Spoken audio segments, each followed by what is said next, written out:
Welcome to Obstacle Running Adventures. Over the last 7 years, we have consistently released weekly episodes focusing on obstacle course racing, running, and other adventures. You'll hear interviews, event recaps, conversations about our sport, quick news updates about happenings in our community.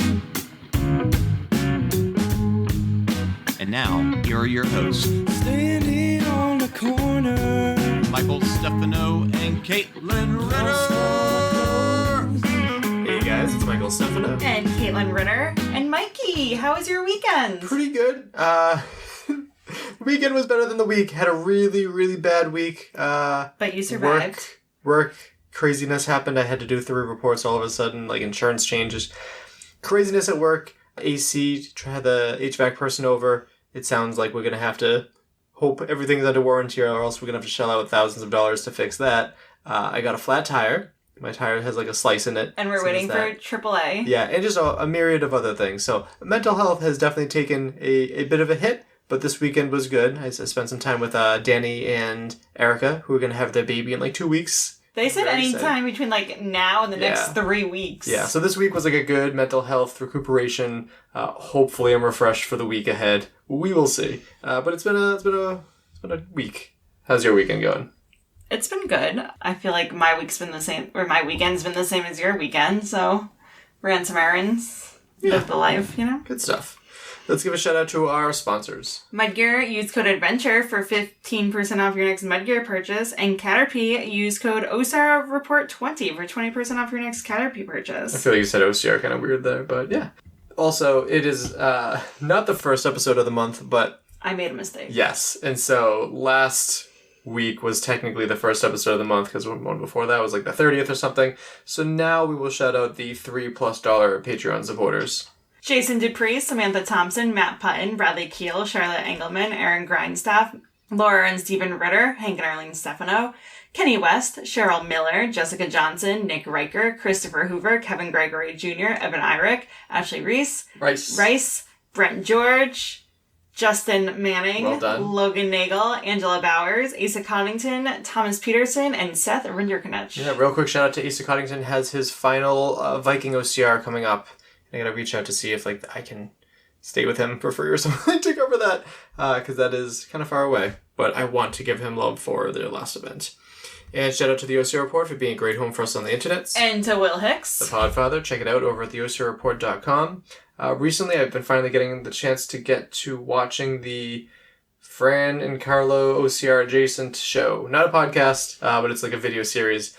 And upon watching the first 2 episodes, 2 out of what, like they're on 8 now, Carlo is meant for video. And so yes, he is. Fran is very good with podcasting too, but she's Carlo, it's because he's Italian and he like talks not just with his hands, but like his full body. Yes, yeah, and like he's very just descriptive with his body movements. It's very entertaining. Yes. So yeah, go and check those out. And our sponsored athletes, Javier Escobar, Kelly Sullivan, Ryan Brizolara, and Joshua Reed. I don't think we did a poll this week. And do I have a meme from you? Yes, I do. Ooh, let's says do a open meme. Tab. I like this one. Actually, really good for mental health now. This has been on my computer for a couple weeks. It's a ninja cat running through like a forest of wildflowers, and behind it is like a scary monster that says, "You will fail," and then the ninja cat is saying, "But I won't quit." This is like, do you think this is like watercolor? Yeah, it looks like it's watercolor. It's beautiful, yeah. Yeah. Oh, another one? Oh, and then it's the same ninja cat and the same monster, but now the ninja cat is like traversing through a rope. It's like not a Tyrolean traverse. And the monster is saying, "Someone else will be better." And the cat is saying, "No one else will try." And now the cat is having a nice little cookout, and the scary monster is behind him. And the scary monster says, "Giving up already?" And the ninja cat says, "A warrior needs rest." And now the ninja cat has its sword out, and it is in a field of grass, and the monster is saying, "Pain is inevitable." Inevitable. Say it again. Inevitable. Inevitable. Yeah, like Thanos. It's inevitable. Okay. And then the ninja cat is saying, suffering is a choice. And now, is that another ninja cat? Nope, that's the same one, because he has a scar on his eye. Okay, and then the ninja cat is now in, like, the trees formed a cute little heart, and the ninja cat is yelling, I have come to save you! But it's the same ninja cat, so he's talking to him. Oh. It's a reflection, it's the ninja cat, it's a reflection in the water, and now the ninja cat sees its reflection and says, my hero! Yeah, I like that. Sometimes you gotta cute. save yourself, yeah. Well, I don't know how much I'm gonna edit that down, but that was entertaining. I thought the first one was the only one. I'm gonna title that as Ninja Cat. No, that's fair. I was confused. I don't even know if it's a gap. That was a cute little... I hope I didn't lose that. No, there we go.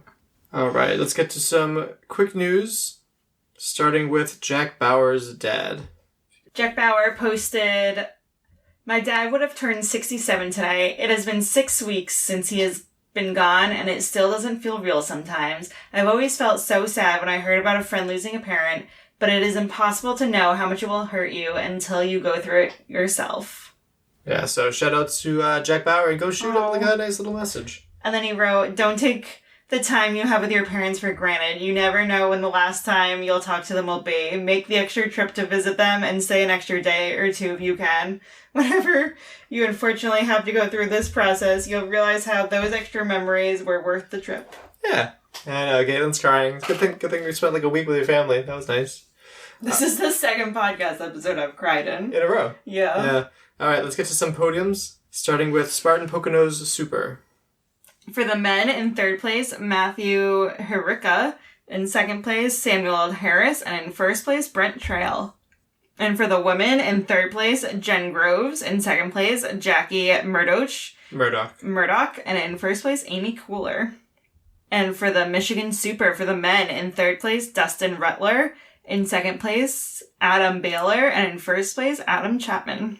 Andrew Chapman. Also Dustin Rudder. What? Yeah, Noel. Oh my gosh. Sorry, the tears are making it hard for me to read. Oh, okay. I was gonna say, what happened to your perfect vision? And for the women, in third place, Emmeline Chang. In second place, Kaylee Winsma. And in first place, Sarah Tucker. I really like that name, Kaylee. For the Spartan Poconos Sprint. In third place for the men, Tyler McCready. In second place, Brent Trail. And in first place, Kevin Sawyer. And for the women, in third place, Kelly Sullivan. In second place, Taylor Phoebus. And in first place, Dixie Bonner. And lastly, for the Spartan Michigan Sprint. For the men, in third place, Jason West. In second place, Dustin Rudder. And in first place, Robbie Gingrich. I think it's Gingrich. And for the mice crawling up in the ceiling, we should get that taken care of. It's usually only in the winter. What the hell's going on? And for the women in Michigan, in third place, Sheridan Santinga. And that was so bad. I would say Sheridan's Santinga. Okay. In second place, Sarah Tucker. And in first place, Kaylee Winsma. Yeah, this was a very short quick news segment, unlike last weekend. So yeah, is what it is there. Secret links, there's 5 of them down below, so go and check those out. Let's get to what this episode's all about, though. So we had Luca Pescollderungg on the show, who recently won the Spartan Ultra World Championships. So we talk about his background in the sport, his thoughts on being one of the best climbers in the sport of OCR, according to Jack Bauer, and he seems to know what he's talking about. His other races that he focuses on, how the Spartan Ultra World Championship itself went, how he feels both being a world and a European champion, what is next for him, and much, much more. So I was very excited to have Luca on the show, and hope you guys enjoy the interview. So we'll start off with your name and where you're from. So I am Luca Pescollderungg, and I live in Alta Badia. It's a northern part of Italy at the border of Austria. Perfect. So I want to hear, how did you first find obstacle course racing? I race a Spartan race since 7 years now, and I began as just for fun. Fun. At the moment, I'm also a trail runner, sky runner, and I do also the most important Spartan races of the year. Yeah. So we'll get to more zine shortly. But before the event and Race Brain, Jack Bauer said that you are one of the best mountain runners in the sport. So how does that compliment make you feel? Yeah, thanks to Jack. Thank you, Jack. But yeah, I had also, especially in 2021, I had very, very good results also in the Skyrunning Wood series. But this year I decided to focus my main goals on this race, and now the next main goal is to maintain the title of the European champion in Spartan, which takes place on the 6th, 7th of September here in Kabul. But not because now I'm in Kabul. Very exciting, very exciting. You also had a really good start of the year with you competing in Alula and taking fourth behind was it Albin, Atkins, and Bathurst. So how was your experience there? Yeah, it was a very nice experience. For me, it was too much flat race, but no, Albon, as we all know, he's another level. And for sure, also Atkins has more experience on this kind of races.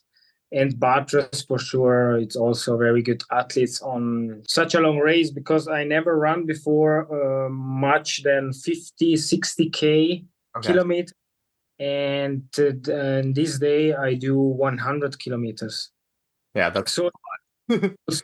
I had a good race, but the other deserved to be in front of me. Yeah, yeah.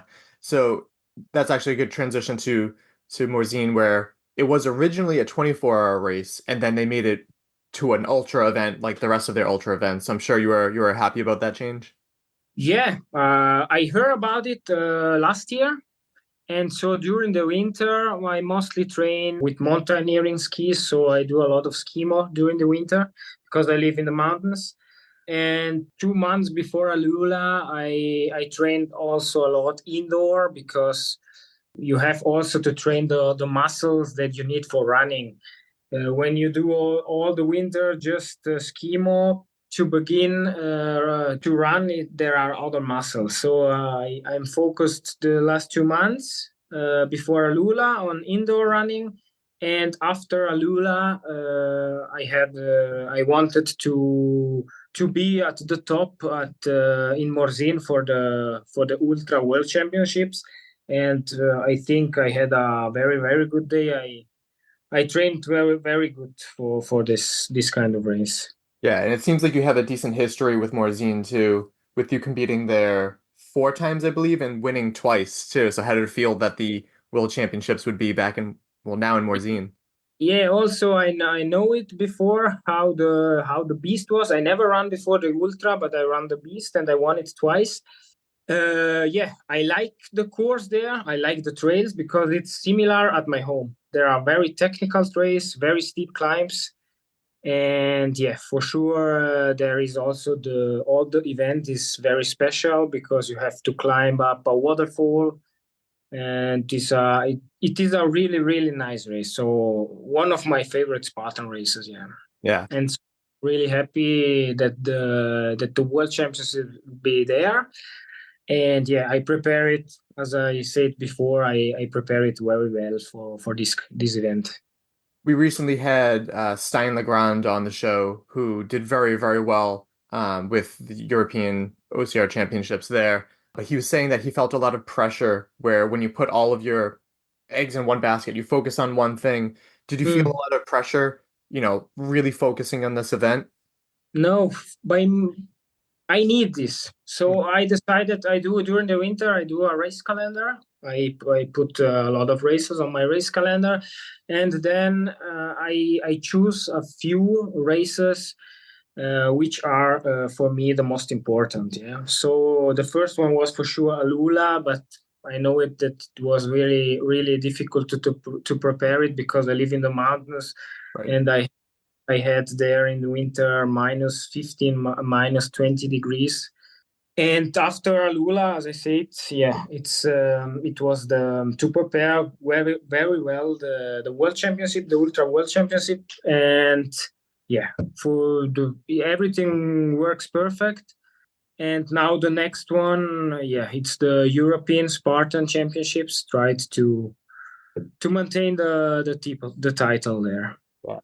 Yeah. You posted endurance, strength, speed, and above all, mental strength. Talk to me about that. Yeah, You need everything in the sport. Yeah. That's why I like Spartan. That's because I like Spartan race, because when I do the races of trail running or sky running, you have just to be focused on your pace or on climb up 2,000, 3,000 elevation gain. And during Spartan race, you'll never know which kind of obstacle is behind the wood, or so it's mental. It's very tough mental, but I like it. And yeah, I like Spartan because it's, yeah, you'll never know what happens during the race. Yeah. And I didn't get the chance to watch the live stream, but I do know Spartan usually has their usual staple of obstacles, but it sounded like they had some unique ones too. You mentioned the climb by the waterfall. Were there any other obstacles that were more unique there? Yeah, we had a very nice obstacle. We have carry inside another carry. And this was a very tough obstacle. You have to put the sandbag on your back, run for 500 meters, so it's very long. Put down the sandbag, pick up the chain carry. The chain carry then was to climb up a slope, a very steep climb. Yeah, do a loop. You come to your sandbag, put down the chain, sandbag, and finish your loop. So it was a carry, about 10 minutes carry, and it was really, really tough. Yeah, it was for sure. Yeah, nice for me because I'm not a runner, a very muscle, and so it went perfect for me. Yeah. That's really good to hear, because I know that in the United States, there's not really many carries anymore. We had like the tire flip, which involved a lot of stuff, but other than that, we don't really have a lot of heavy obstacles. So it's good that you guys still have that, because it should be a balance of all of those types of obstacles. And then we have another combo carry. So we have to, then we run up a mountain, run down to a lake, swim through the lake with the lock carry. Was another very, very fun obstacle. And then we came to another chain carry. We have to go 400 meters with the chain carry, put the chain carry in the plate rack, do the plate rack, up the chain carry, and finish the loop. So it was another combo carry, very, very tough, but I like it. Yeah. Good. That's good to hear. I like hearing more unique obstacles, because we don't get as many of that here in the States.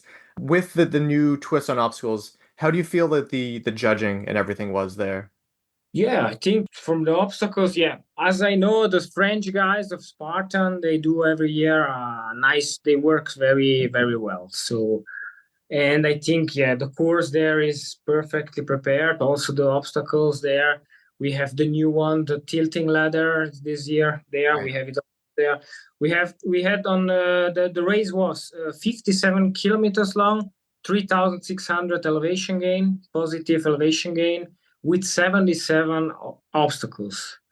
And yeah, the obstacles were everywhere on the mountain. So they do a really nice job there, the guys of the French Spartan. Yeah, chapeau. Will Hicks asked, from the pictures, the course looks absolutely beautiful, one of the most beautiful he's seen.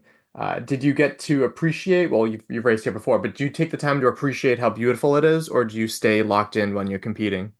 Yeah, when I'm competing, I don't have so much time to watch around me. I usually found my own pace and try to keep up the guys in front of me, or stay focused on how I have to hydrate, drink, and eat. And so I don't see during the race, I don't see a lot of things. I watched later the live stream on YouTube. And then I said, what?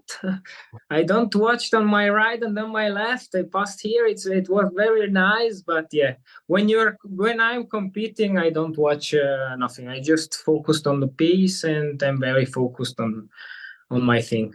That's fair. You mentioned nutrition, which is a big piece that I think a lot of people overlook. Like when I do something like World's Toughest Mudder, I'll eat whatever I want because I'm not looking to compete. But How is it building up your nutrition knowledge to prepare for these events? Yeah, for sure. For me, it was a little bit more easy to run such a race because I do a lot of trail runs, which are 40, 50, 60 kilometers long. And yeah, you have also to train your nutrition. So you have to try it before the race, how your body works, no? So I usually start with gels, and then after 3 hours, I take my carbs just in drinking carbs, yeah, or liquids. And the first 3 hours I use gel or banana or something like that, and it works perfectly for my body. Right. Speak with other athletes, they have other nutrition plans. You have every time to try it before the race. Yeah. And I found since last year, I found this method after 3 hours, just liquid carbs, and for my body it works perfectly. Yeah, it's good to know. And then just overall, how do you feel? Obviously you won, but how do you feel that your race went? I know sometimes we can look back and see like, oh, this could have been better, this could have been better. How do you feel about your race overall? My race went perfect because we started in the first 4 or 5 kilometers. There was a flat through the village, and I was in 6th, 7th position at the beginning because I watched on my watch, and I saw that my heart rate was really high, and I know my body, and I said, okay, if the guys in front of me can maintain this pace, they will win. But I can't finish a race with this heart rate, such a high heart rate. And then after, I began to find my pace, and I came till the second position. First was Jean Thibault. It's the French guy who lives very near of Morzine, so he knows the trails there, and he gave everything in the first part of the race.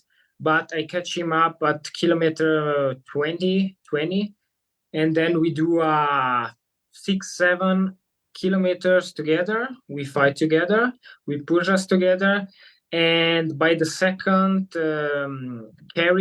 combo carry, this with the chains, put the chains in the plate rack, do the plate rack, and finish the loop with the chains.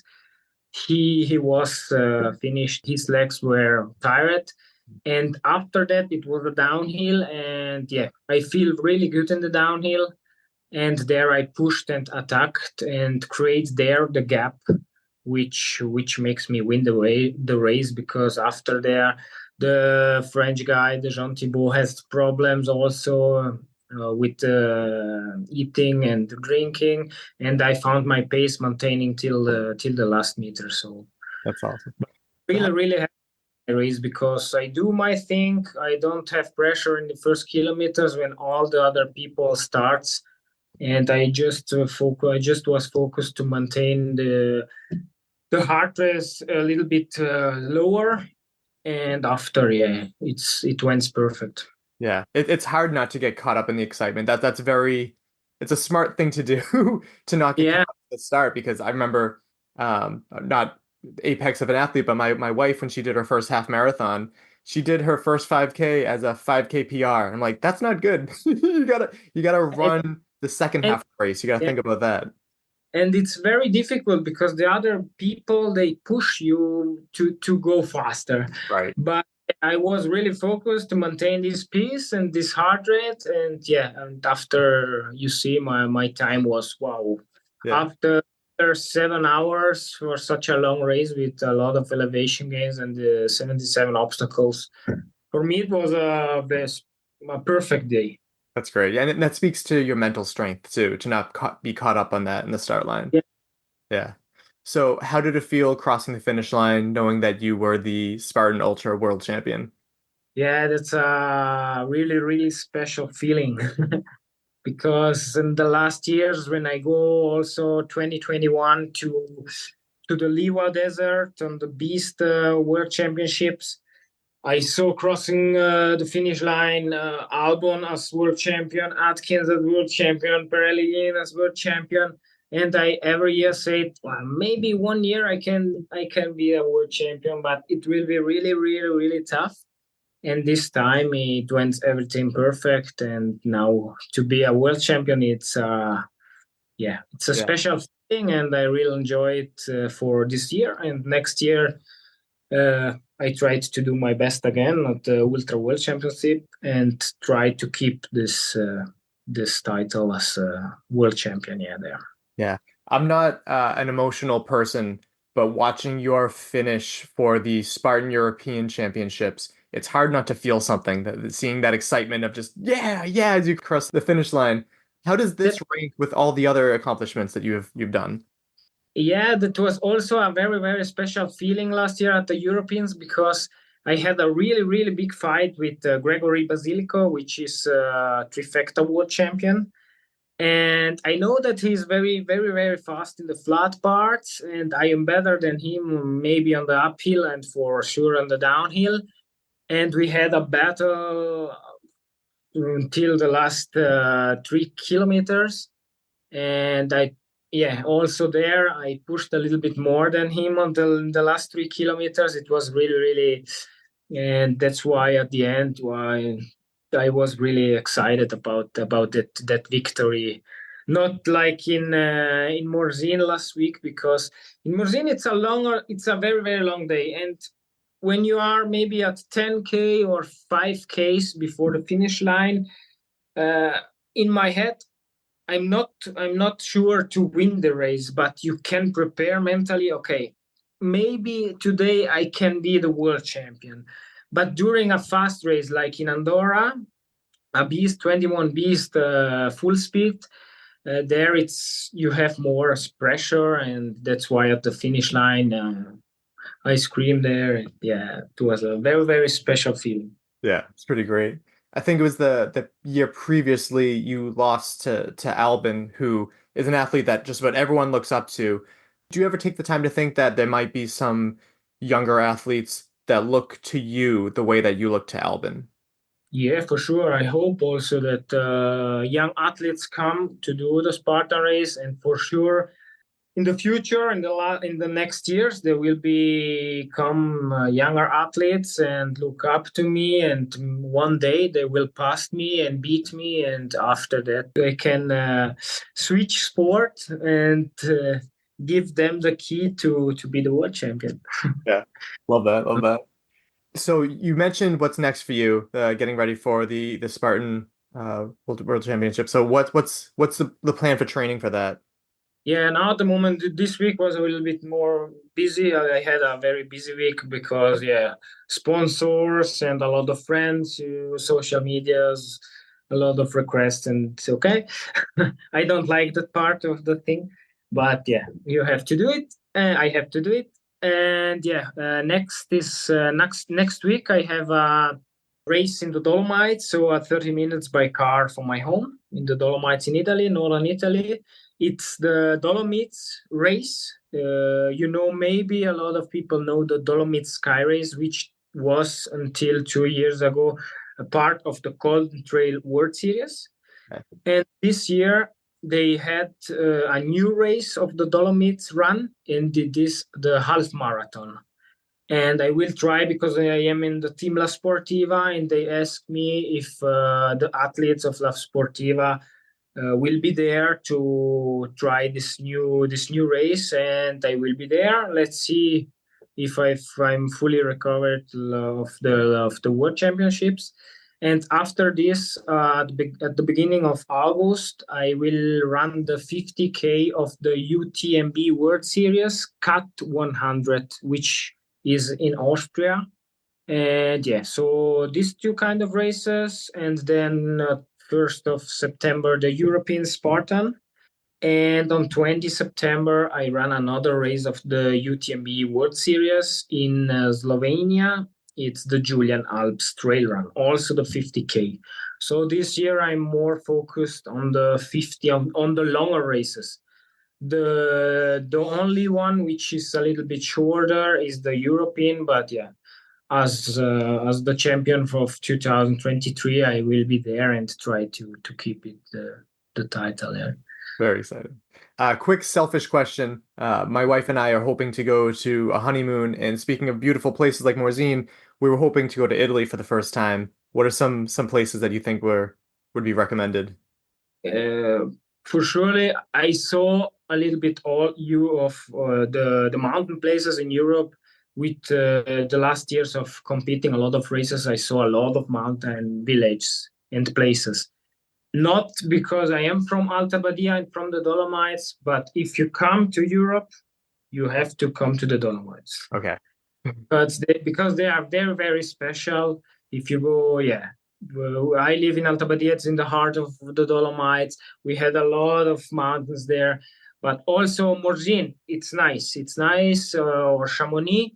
There are nice places, but if you see the French mountains or in Austria Alps, and you come after to the Dolomites, you will see the difference.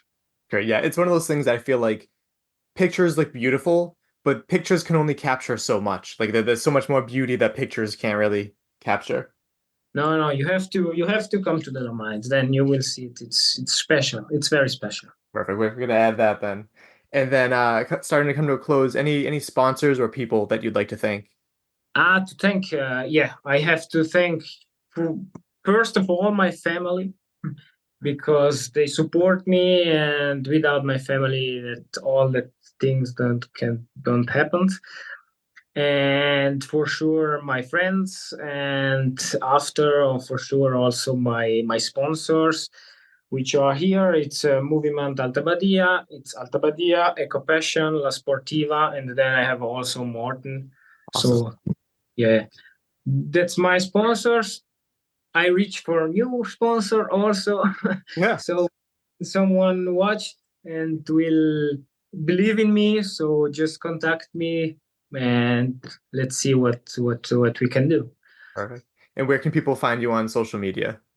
Yeah, also social media, Luca Pescollderungg, you can find me there watching, and you will also see a nice picture of my home. As I said, Dolomites are very special. I put there a lot of pictures, and so you can also see the place where I live, the races, which kind of races I run, and And if you come to the Dolomites or in Alta Badia, just text me. I can give you a lot of places where to go, or we can also go for a short run. That's no problem. Just text me, and I will try to organize it. That'd be great. That'd be great. Well, Luca, I heard about you for years now. It's really cool to get to know you a little bit more, and thanks for taking the time to talk to me. Thank you so much. Welcome back. Thank you to Luca Pescollderungg. I practiced your last name so many times, so I hope I got it somewhat close. And yeah, just thank you very much for taking the time to come on the show. Really appreciated that. For related episodes, there is episode 316, Ulrike Evensen on Spartan World Championships, World's Toughest Mudder, and more. I reference her because she won for the women for the Ultra World Championships. For episode 351, it was FISO OCR World Championships with short course champion Gian Maria Savani, also an Italian OCR athlete who's very, very good in the sport. And referencing some episodes we had with some other podium or top 10 placers in the Spartan Ultra World Championships. 363, Spartan World Championships with Nikolai Dam. 368, Cassandra Gill on dealing with failure, ice cream, podium success in 2023, and more. Actually, real quick, a shout out to her husband, for giving us a picture to use in the Spartan City Field episode. I feel like I forgot to shout him out, and I apologize for that. Go check out his photography. And then episode 374, Hannah Franciosa on teaching, training, Jacksonville Spartan Series race, and more. I think you did that interview, right? I did that one. Yeah. So go and check out those other episodes. Links down below. Would you kindly check them out? Mike, you didn't give me my 3 minutes. Oh, where did you? That's why you asked where you wanted your 3 minutes. Oh, I can do it now. Okay. So, a little side note, Mike, I know you don't love AI, but I thought it would be fun to ask AI or like ChatGPT what the podcast Obstacle Running Adventures is. Oh, so I know a little bit about this because Alex typed in my name in Obstacle Running Adventures and it wrote up something very, very nice about me, which was kind of cool. Oh, well, I just did Obstacle Running Adventures, and I had to do it twice because the first time gave false information. Like what? It says, the podcast Obstacle Running Adventures is a show dedicated to the world of obstacle course racing, or OCR, hosted by Michael Stefano, Caitlin Ritter, and Brenna Calvert. Brenna Calvert. That's fascinating. So Brenna Calvert was the co-host of a show with like Jacob... Brenna was with Evan Preparis on Strength and Speed. Oh, okay. So I didn't know who that was. Yeah. So then I like listed a bunch... She has been in the sport for years. It like did a whole paragraph. But then I texted it again. And I said, what is the podcast Obstacle Running Adventures? And this time it said, Obstacle Running Adventures is a podcast that focuses on obstacle course racing, or OCR, and related events. Hosted by Michael Stefano and Caitlin Ritter, the podcast covers various aspects of OCR, including race reviews, interviews with athletes and race directors, training tips, gear discussions, and updates from the OCR community. It serves as a resource for both beginners and seasoned OCR enthusiasts, offering insight, advice, and entertainment related to the challenges and experiences of participating in obstacle course races around the world. That's pretty accurate. But it's interesting because the first time when it talks about Brenna, it like butchers the spelling of my name. Interesting. But then when I asked it a second time and it didn't mention her, it like spelled my name the right way. Yeah. Also keep in mind that this is the worst AI is ever going to be. So that's crazy. Yeah. That's I just fun little 2 minutes. Yeah. thought it was fun. And I thought you would find it interesting that we're on ChatGPT, but you knew that already. It is, yeah. Well, I mean, if you're on the internet, you're in ChatGPT. Wait, really? Pretty much. Yeah, you can say, like, what do you know about Caitlin Ritter? Like, Pequannock Taunton, and it'll tell you all about you. Oh, yeah. What? I didn't know that. Yeah, I haven't been using... Yeah, AI stuff, but that's a whole thing for another time. I will use it when I can finally, like, go in my computer and, like, make videos for me. Well, they're getting close because I was able to take, like, still photos and put them on Canva and use their, like, Canva AI and they put it to music. I have thousands and thousands of pictures dating back to early 2000s, so, yeah, I don't know how much closer it is to that. But now that you know what our podcast is all about, thanks to ChatGPT. And the outro. You should subscribe and follow us on all of the podcast players. We're on the Purple Podcast app. We are on Spotify. We're on... Overcast, Castro, Apple, Google Podcast doesn't exist anymore, but yeah, wherever podcasts are found. And then YouTube, which is technically our show, but it doesn't give us stats, so I don't really care about YouTube. And leave us a review. We like to hear what people have to say about us, preferably the kind things, but if you want to be mean, Mike can take it. Although we do have quick like segments of like YouTube video. You can check those out. Those, I don't think anyone watches those either. And you can follow us on Patreon for as little as $2 a month or as many as $10 a month. Yeah, we just recorded I think we did last weekend. Or last week? What the hell did we record it? Last week. Yeah, behind the scenes aspect of the whole me coming on Obstacle Racing Media podcast and like the future of our show. Big things there. And we also wanted to do the June Patreon video because we're a little behind. We should do that today. That's the plan. Coming up next, I was thinking maybe an episode on an athlete from Spartan, Utah, which is race number... Say that word again. Utah? You say it funny. Utah. Race number 3 in the Spartan U.S. National Series. Caitlin, do you have a joke or a quote? I've got both. What do you want first? Don't care. My quote is, everybody wants to reach the peak, but there is no growth on the top of the mountain. It is in the valley that we slog through, the lush grass, the rich soil, learning and becoming what enables us to summit life's next peak. Nice. And then my quote is... Joke. My joke is... If I had a penny for every time you did that, I would at least have $1 by now. At least. My joke is, how does the moon get clean? I don't know. Meteor showers. Oh, I wasn't thinking that one. That's pretty good. Thanks. All right, well, that just about wraps it up. My name's Michael Stefano. And my name's Caitlin Renner. And we'll talk to you next week. Bye! Bye! Thank you for listening. If you enjoyed this episode, please be sure to subscribe to our show and write us a review on your favorite podcast app. You can also follow us on Instagram and Facebook and connect with us there. Most importantly, we would appreciate it if you shared an episode with a friend so we can reach more ears and continue to effectively shine a light on the people in our sport, as well as the events that we are so passionate about.